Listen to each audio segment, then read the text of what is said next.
अस्सलामुअलैकुम। रोज़ाना ऐसे वाक़यात सुनने के लिए हमारा ये चैनल सब्सक्राइब कर लीं। अब्दुल्ला। स्कूल गेट पर खड़े चौकीदार ने जैसे ही मेरा नाम पुकारा, मैंने जल्दी से अपना बैग उठाया और बाहर की तरफ भागा। बाबा, आज फिर इतनी देर लगा दी। मैं कब से इंतज़ार कर रहा था, देखिए कितनी गर्मी है। बाबा ने मेरी बात पर मुस्कुरा कर देखा और बोले, साहिब बहादुर, आप बाइक पर तो बैठें, फिर बताता हूँ क्यों देर हुई। मैंने स्कूल कैब दरुस्त की और बाबा के पीछे बैठ गया। उसी वक्त मेरी नज़र आगे जाती सफ़ेद मर्सिडीज़ पर पड़ी जिसमें मेरा हम जमात अली बैठा था।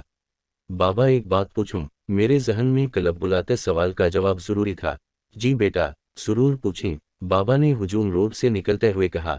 बाबा, अली के पापा के पास तो मर्सिडीज़ है, वो रोज़ एयर कंडीशनिंग वाली कार में आता जाता है, और आपके पास ये पुरानी बाइक जिस पर इतनी गर्मी लगती है।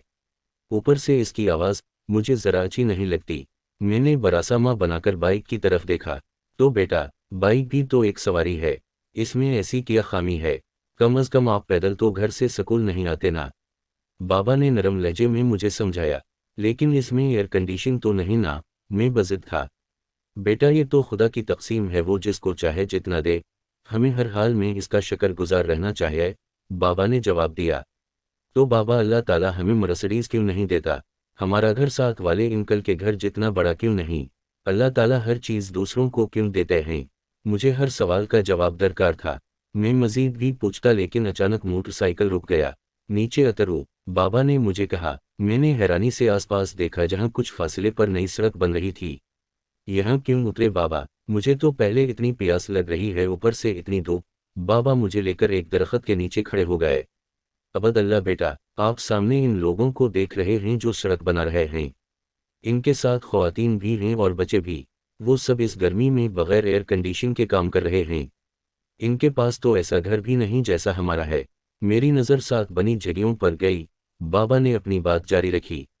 अहद बेटा, क्या इन बच्चों का दिल नहीं करता का वो भी स्कूल जाएं? लेकिन इनके माँ बाप मजबूर हैं, क्योंकि इनके पास तो इतना सरमाया नहीं। लिहाजा जिंदा रहने के लिए वो अपने बच्चों को भी साथ मजदूरी पर लगा देते हैं।